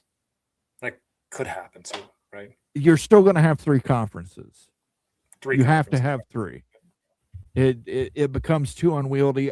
And using the same logic in the Moen Confidential video, I went ahead and showed you what the odds were for each team to make it to the Big Ten. But it's one of those things, and this is why the Big Ten is pushing for a 2014 playoff. They're not just looking at the teams in 26 and beyond. They're looking at 2031 and saying, hey, if we're going to have 24 teams by then, we better have a 2014 playoff. Because with the 2014 playoff, then we can have a 4-loss team in. Right. And then it makes sense. So, and the SEC, they're looking at the silo situation because, again, they're looking at a situation where, hey, we only want 16 teams in. We want a slimmer, we want a leaner, we want a meaner SEC, but that's probably not going to happen for them. Probably not going to happen. They're probably going to end up with more of a bloated SEC situation where they're going to have to go to 20 teams. The big question is going to be North Carolina and Virginia. Where do they go? Because it significantly shifts the odds. It significantly shifts the odds in the algorithm. The algorithm we put together, it significantly shifts the odds where UNC and University of Virginia end up. Do you know why that is? Like, I guess, like, why is this? Like, why does that change the school selection so much? Because the school, partially because the model looks on the outlook of 4 pods of 6 teams, with one team not being a team, and that team being Notre Dame. That would be Notre Dame joining the Big Ten as a non-member. They would park all their sports in the Big Ten, but then have a 5 to 6 game scheduling agreement with the Big Ten. So it would technically be 24 full members with a 25th that's not really a member. That wouldn't compete for the Big Ten championship, but would be able to play games against historic rivals like USC, Michigan, and Purdue. So it's really based on geographic pods. Some of it is, and some of it isn't. Mm-hmm. But that's what I game theoried it out from, is that if you get to 24, you would go to regional pods. You would have to. You would have no choice, more or less. And I will show you one more thing. And again, if you want to see all this data, you guys can tune into Moen Confidential. But I mean, look here. This is what you'd be looking at as a nation. This is excluding the Big 12. This is excluding a third potential conference that would develop. Everything you see in red is the SEC. Everything you see that's blue and red, that's a split. So the Big Ten, in this scenario, the Big Ten takes Duke to get into North Carolina. They take Georgia Tech. They take Miami. Mm-hmm. And the SEC stays regional. The Big Ten goes to regional pods. They go Washington, Oregon, Stanford, Cal, USC, UCLA in this model. In this model, assuming that North Carolina and Virginia go to the SEC, the Big Ten favors Stanford and California.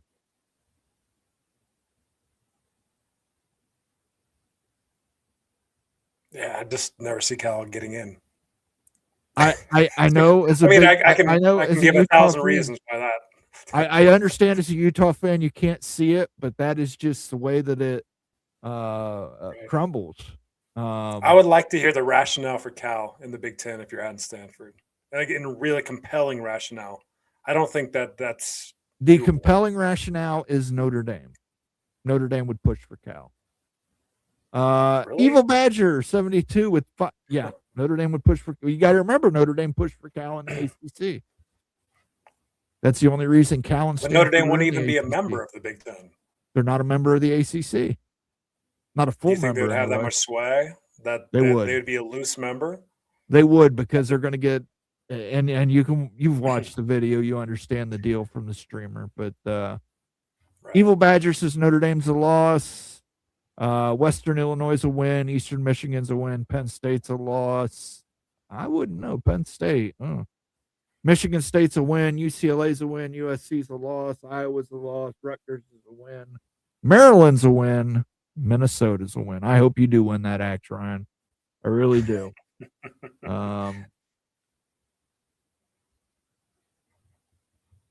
That's all right, man. Guess what? I was a little bit wasted my own self. You know? Okay? Man, you two are regular old Three Musketeers. Yeah, we are. Touche. Thank you for the super chat, Ryan. Miami, Georgia Tech, UV, Notre Dame, Stanford, and Cal. Make it happen, Moan. Again, these odds are just, I spent over 16 hours with Gemini AI putting things in, and this is after tweaking it with people who were in the Big Ten, people who were in the SEC, people from the media, retired and active. I put all this information in. These are not my odds. These are the algorithm's odds, but I did have to put in all the information for the algorithm. So you will be able to see kind of what we had going on there. Let me give a little sounder to LC versus Deers. See if they'll ding us for this. Can you dig it? Can you dig it? Can you dig it?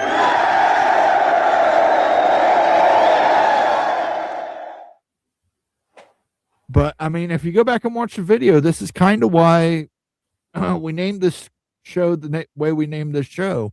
It's the SEC Big Ten Cold War, and it's about to get hot. And I think the linchpin is going to be North Carolina and Virginia. Oh, absolutely. And the reason being, Virginia now has a Democratic governor who is asking people who were appointed by the previous governor to resign at the University of Virginia. That could prove problematic for Virginia getting into the SEC. Could prove not problematic for people trying to get into the Big Ten. Does the Big Ten split UNC and UVA? That's a big question. But if UNC goes to the SEC, the odds do favor Duke going to the Big Ten. The state of North Carolina is that important of a market to the Big Ten, according to brand value. Basketball helps again. That basketball inventory helps them tremendously. So lots of different options. What do you think, you? I think that everything that you've outlined makes sense, but doubling up in San Francisco in a market that's declining population with, like, if you look at what's going on in economic markets with the rise of different tech companies that are going to be struggling here because of AI advances, that might be a town that you don't want to invest that in for the long term. These are long-term 100-year decisions, not today's decisions. So I think it'd be really, really financially unwise to put 2 teams in San Francisco, whether that's Utah at it or somebody else. I just can't. That would be an amazingly poor decision from the Big Ten. That's the only thing that I just – and Stanford is Stanford. Cal Berkeley's not. And Cal Berkeley – yeah. And here's the point you have to understand, and this is coming from Big Ten people. Sure. The Big Ten views this as saving the Pac-8. Obviously, Oregon State and Washington State are out, but Stanford and Cal are original members of the Pac-8. They can save the history and the heritage of the spirit of the Rose Bowl and the Pac-8 by adding a Stanford and Cal. They also believe that it would benefit getting Notre Dame to agree to a scheduling agreement by adding Stanford and Cal. Like, I get it. I get it. That's nice, but it just is not financially smart. It is, but I understand what you're saying. It's going to Arizona would be a lot more wise than doing that. Right, but Notre Dame is the accretive portion of this deal. Notre Dame brings the money. So Notre Dame wants Stanford and Cal. Notre Dame gets Stanford and Cal. Now, it's amazing how Notre Dame won't even need to be a member, and yet they're dictating terms. Who's been to the knee? That's what I'm saying. Well, who's been in the knee if that's the case? The Big Ten would bend the knee at that point. Exactly. That's not going to happen.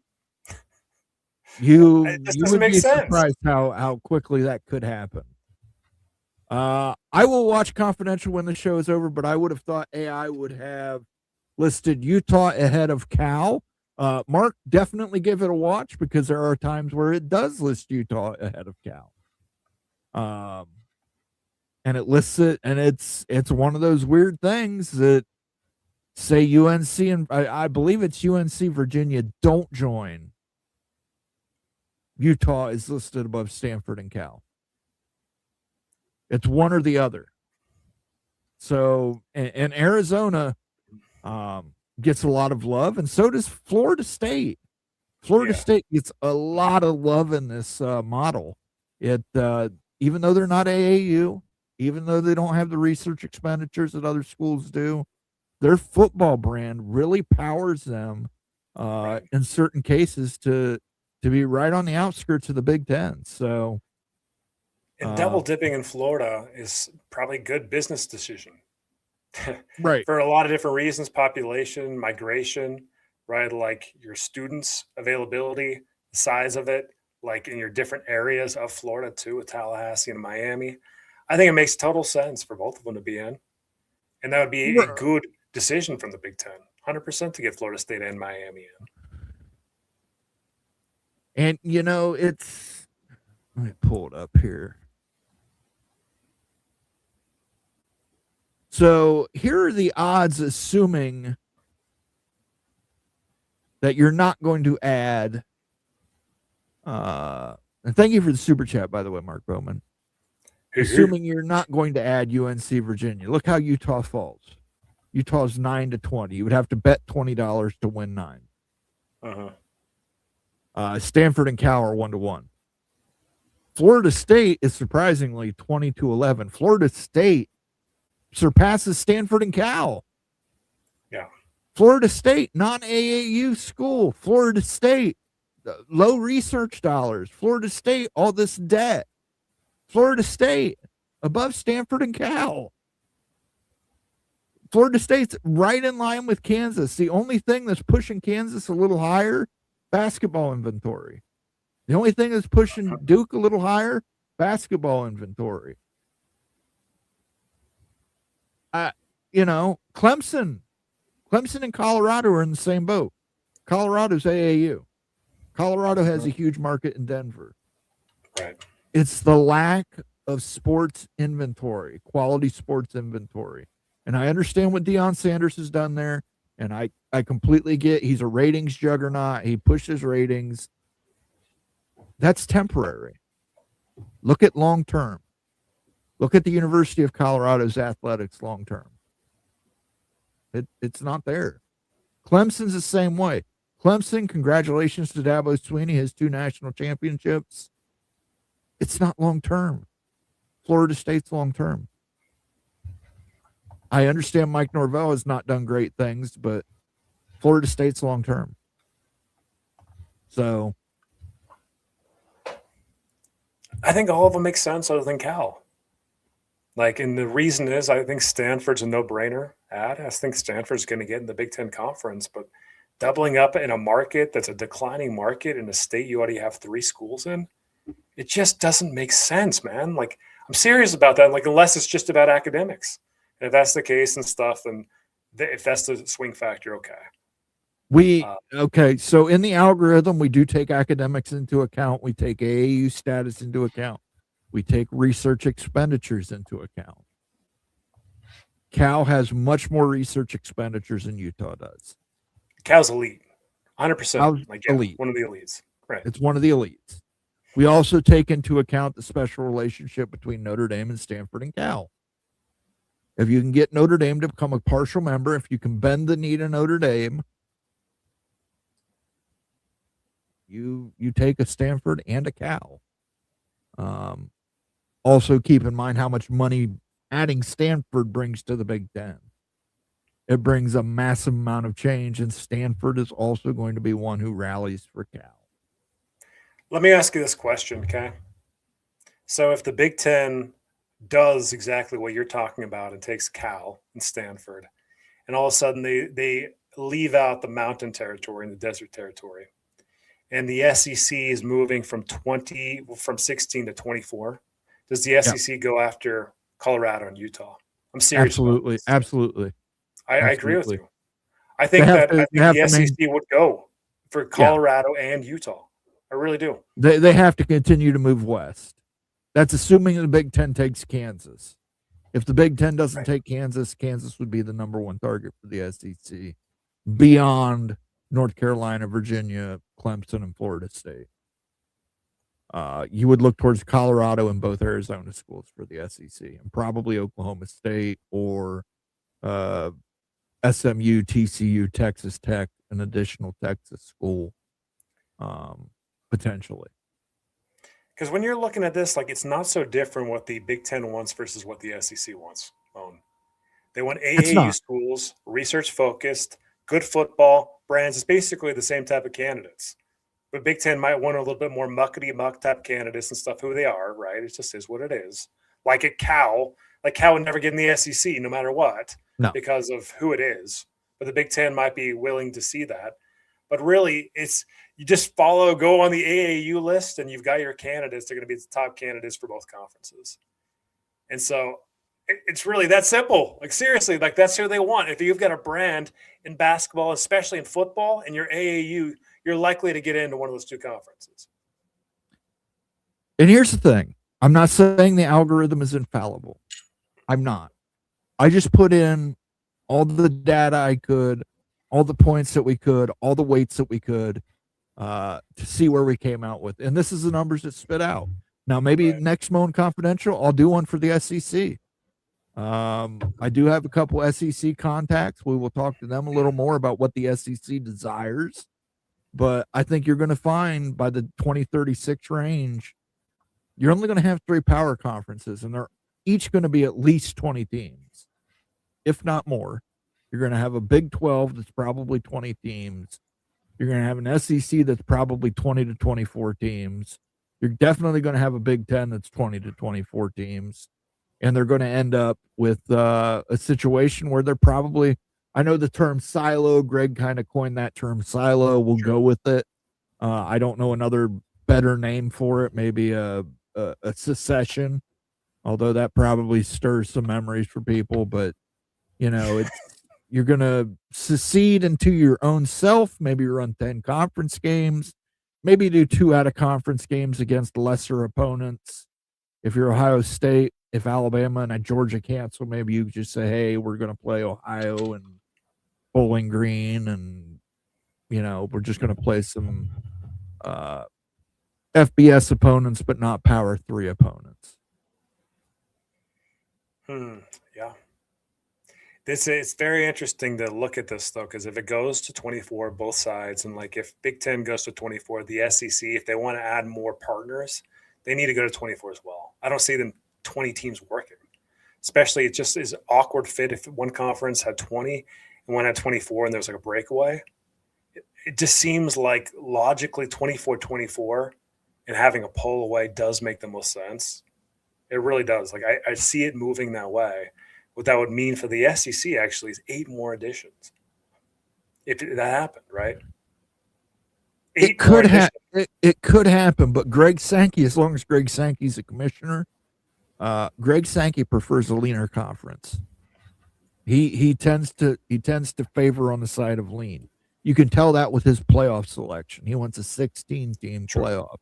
He wants it lean. So they could potentially go lean and get North Carolina, Virginia, Clemson, Florida State. And they could say, we've accrued all the value we need.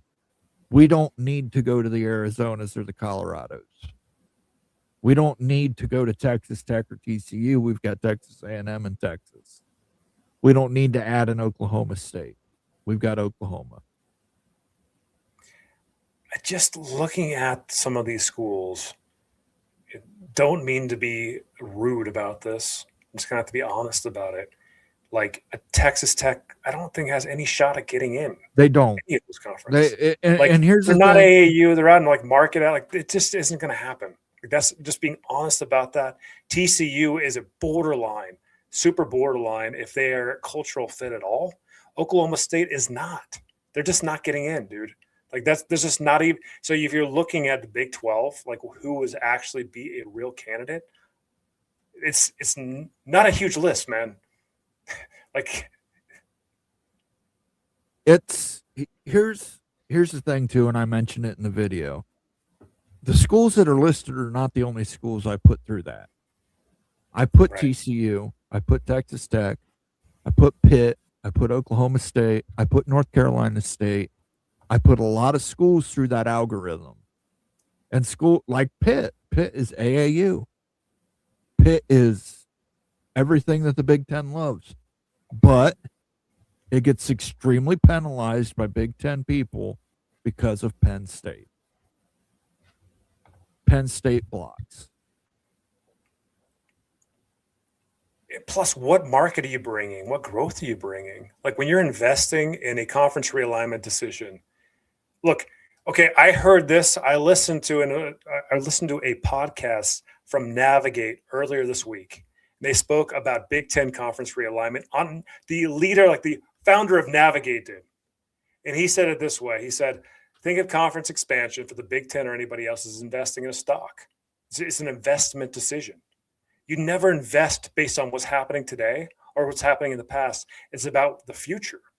What's the future expected earnings of a stock?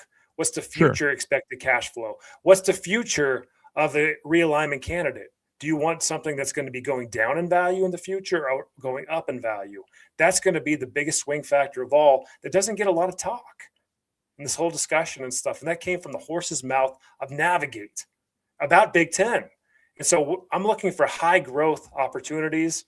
Like we're like, hey, where's the biggest growth coming from? It ain't coming from San Francisco. And doubling down is crazy to me in San Francisco. So I just don't see it again on that one. Right. Maybe Arizona, ASU, definitely. I guess if you went down to Tucson, I guess so. Salt Lake, definitely. Colorado, definitely. Kansas, not so much growth-wise. I guess TCU, maybe. But you're looking at the upside, man. That's a huge piece of this. And I would put it this way. Look, if they get Virginia and North Carolina, the model factor is Utah being the number 6 pick in the West. Right. With Arizona being it actually comes down to, it's like 52 to 48. 52% Utah, 48% Arizona.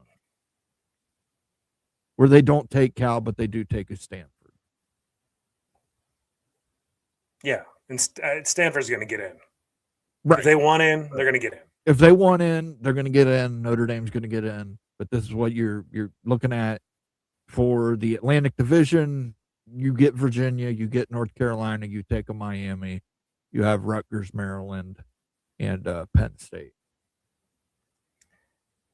For the Great Lakes, you have Ohio State, Michigan, Michigan State, Indiana, Purdue, Northwestern, and Notre Dame would be semi-independent. And then for the Plains, you'd have Illinois, Wisconsin, Minnesota, Iowa, Nebraska, Kansas.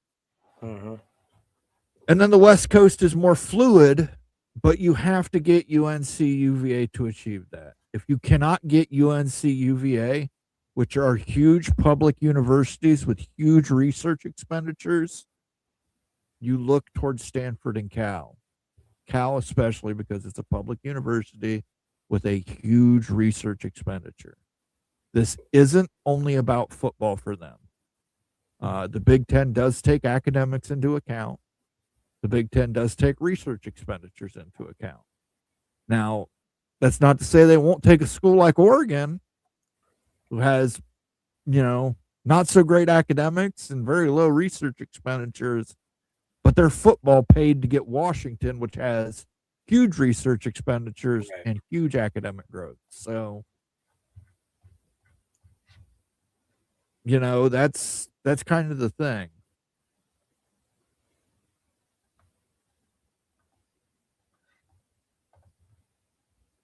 And LC versus the Earth with a super chat says, who would the Big Ten presidents rather rub elbows with, Cal or Utah?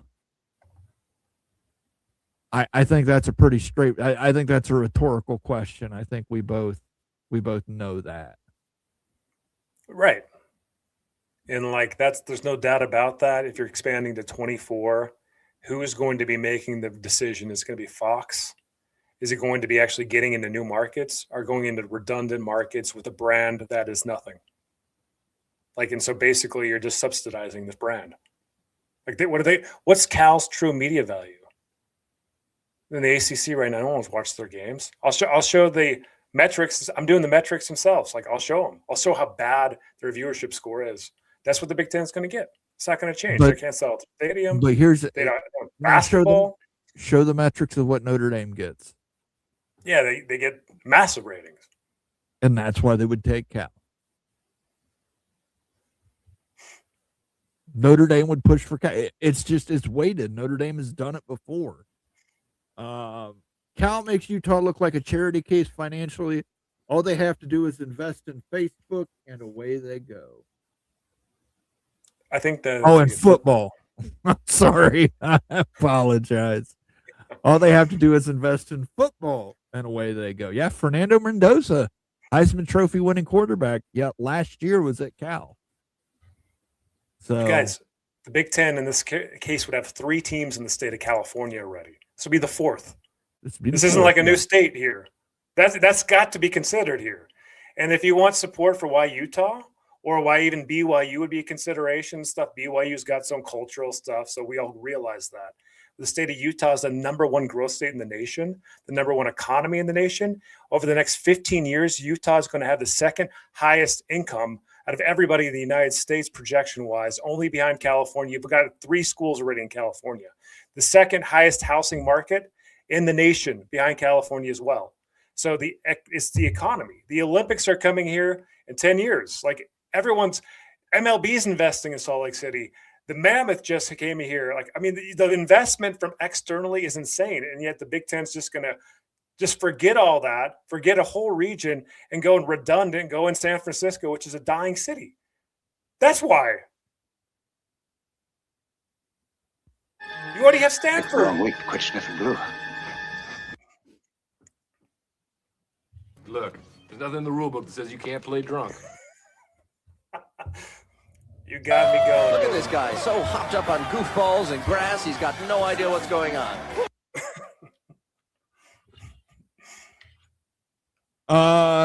Whoops, I already grabbed that one. Excuse me. Fergie. Colorado, Kansas, BYU, Utah, and ASU would probably take $0 for the first 3 years if an SEC invite was available. What say you? 100%. 100%. You take whatever offer is given to you to get in the SEC or the Big Ten Conference. And Colorado is another case where it's like, hey, if you're looking at the metrics and stuff, you've got Denver right there. You've got a high growth. You've got high incomes in Colorado. How the freak are you going to leave Colorado, Arizona, and Utah out of the Power 2? Really? And then you're going to go 4 dip in California and double dip in a declining city? It's insanity. Colorado suffers from the revenue sports not being successful. Right. That's what kills Colorado. And again, you don't have to agree with it. This is an algorithm I put together. I talked to a lot of people, put it together. I'd love to do one on the SEC, and we might do that on the next Moan Confidential. But definitely, if you're a member, check that out and watch the full video. And just remember, I meant to put Indiana in there, but I fucked around and did not do it. So that's my fault. We've got about 10 minutes left. Do you mind if I do a little bit of a rant here? No, go ahead. Go ahead. This is a cup from the Ohio State Medical Center. Now, it is not commonly known as the Ohio State Medical Center. It is known as the Wexner Medical Center. I find this to be completely infuriating, disgusting, revolting.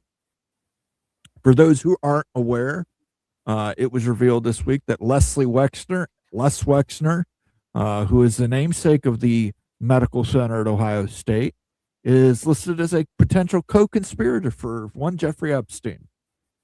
I cannot understand it. Why the Ohio State people can go out and cross out every single M on campus when it's time to play against Michigan, but we can't seem to cross out the name Wexner off of our buildings. Why is that even still up there? It's a disgrace. It makes me ashamed to be an Ohio State alumni. It makes me ashamed to even go to the Ohio State Medical Center. I refuse to call it the Wexner Medical Center at this point. It's the Ohio State Medical Center. I don't care how many billions of dollars he's given. He is listed as a co-conspirator with a pedophile who trafficked children and vulnerable women. Fuck Les Wexner. Fuck the people at Ohio State who keep his name on the building. It's absolutely revolting. And I think people at Ohio State alumni, everybody should get together and we should start boycotting. Start boycotting. Don't pay for shit.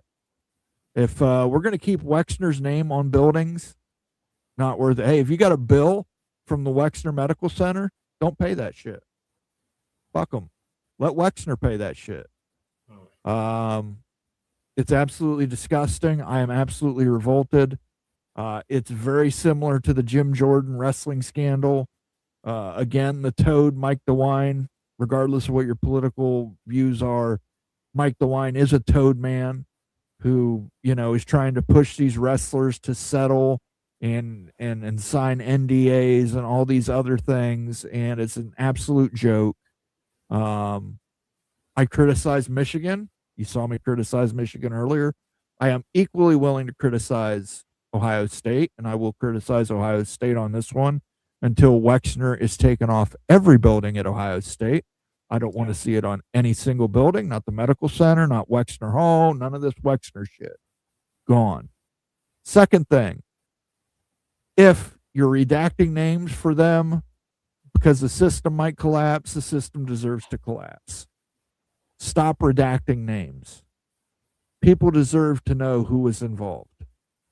Republican, Democrat, conservative, liberal, libertarian, I don't care who you are. We all deserve to know who was involved in trafficking children. It's not a political sideline that you take. It's just the right thing to do. Those are the worst of the worst, the god-awfulest of people on this planet. And something should be done about it. And I think the administration and Congress need to do that. But first things first, Wexner needs to come off buildings. If I see Wexner on a building, I will take a black Sharpie and I will cross it out. And if they arrest me for it, hey, you know what? Moan's been arrested before. So make sure you give a lot of super chats so I can get bail. Because I'm going to cross it out. And if it's on their metal, I'm going to bring a crowbar in there and I will pry that son of a bitch off. I am not even joking. It is absolutely disgusting. It is vile. Ohio State should be absolutely ashamed of themselves that they have not done so already. There's a super chat, Moan. Whitney Webb has been talking about Wexner for years. Read her books, Disgusting Human Being. I don't need to read her books. I lived in Columbus for several years, so I have heard all the stories, and yeah, it's absolutely disgusting. LC versus the Earth, and I'm absolutely embarrassed as an Ohio State alumni. Will you give a little bit more background on who he is? Les Wexner owns limited brands, which includes things like Victoria's Secret and I think American. I don't want to name ones that I'm not sure that he owns, but he owns a company called Limited Brands that own Victoria's Secret, several fashion brands. He's a billionaire. He lives in Columbus. Just not a good person, obviously. Right. Not a good person if you're going to associate yourself with Jeffrey Epstein. And the fact that they redacted his name and this idea that, well, if we don't redact the names, the system will collapse. Let the system collapse. There's no there's just no need for it. And the fact that Ohio State continues to have the Wexner Medical Center, I don't care if he gave $9 billion to Ohio State to make a great hospital. The man potentially trafficked in children, allegedly. That's enough. There is no amount of money you can get. There's no amount of money you can give. There's no amount of charity you can do to take that back. Right. There isn't. So why are we allowing it as Ohio State alumni? We should be up in arms. We should be demanding it. Now, you saw the video earlier from Luke Perez. The professor that attacked the guy. He attacked the cameraman because the cameraman was asking questions to Gordon Gee about Les Wexner. Why is Ohio State continuing to protect Les Wexner? I would rather lose every single football game for the rest of eternity than protect a piece of shit like Leslie Wexner. I would. Is it the I'm funding? sorry. Like, I don't understand. Like, why would you support that? If you're a professor, because of the money. Because of the money. The money. It's simply the money that Leslie Wexner provides them. And if I end up shot in the back of the head with a strange suicide, guys know it wasn't a suicide. But I'll say I just piece of shit. Absolutely ashamed of Ohio State. Absolutely ashamed to be an alumni. Absolutely ashamed that they won't do something about this. The day it was revealed was the day it should have came down. Just my. Is there any cents. chatter about removing names and disassociating? Not that I've heard. Is this the of. first time you've heard? Like, is this the first time it's been brought up in Ohio State circles? That seems incredibly appropriate. It's been brought up before. But this is the first time that we have documented Department of Justice documents saying Leslie Wexner may be a co-conspirator. To me, that's enough to take his name off a building. And again, I don't care how much money he donated. He could donate $100 billion. It does not make it right.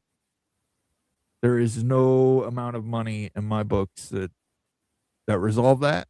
And I think every single name in the Epstein file should be unredacted. I don't give a shit if it collapses the system. I don't care. Fuck everybody who is involved in those files. They should all be put to death. But it is what it is. That's my rant for the evening. Sorry, I forgot who you were for a second. That's my rant for the evening. Do you have any rant that you would like to add? No, that's just well said. Thank you for bringing that up. And nothing to add. I agree. All right, guys. Well, that's a big freaking Friday show. I'm sorry to end it on a downer. I really would have preferred not to do that, but we were running low on time. I want to remind everybody, do check out that Moen Confidential video if you are a member. Check out those numbers. Potentially, we'll do it next time with the SEC numbers, and we will include schools like Colorado and the Arizona States, and Arizona's in those odds as well. See where they fall out in SEC expansion. For myself, for Nate, for Wild Ute, I'd like to thank everybody who donated and left a comment. I apologize we could not get to more comments tonight. Just been a busy show. I'd like to thank the Evil Badger Ryan Willie, Ricky Tungate, Becky Go Huskies, Stormy Cyclone, LC versus the Earth, Towtown Hawk. You can do better, my friend. Don't worry about her. New member, Reese Washburn. Thank you, Reese Washburn. Mark Bowman. Thank you again, Mark Bowman. Towtown Hawk again. Thank you. Rock and Rant, who's been a member for a long time. Thank you. The other Gygax, I don't know that we ever got to this one. My opinion of Sac State to the MAC. I think it's the worst idea ever.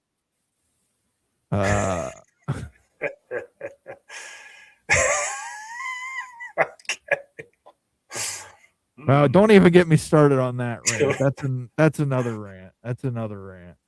Yeah, sorry we didn't jump on this earlier, Daniel. Sorry about that. Yeah. Sorry, Daniel. I missed that one. That's my bad. I may have drank a little too much jungle juice tonight. But for myself, for Nate, for you, I want to thank everybody for tuning in to the Big Freaking Friday show. We love you guys. You're the best audience in college football, hands down. We will catch you guys next Friday. Tune in on Sunday for Mowing After Dark with me and Rock and Rant. So check it out.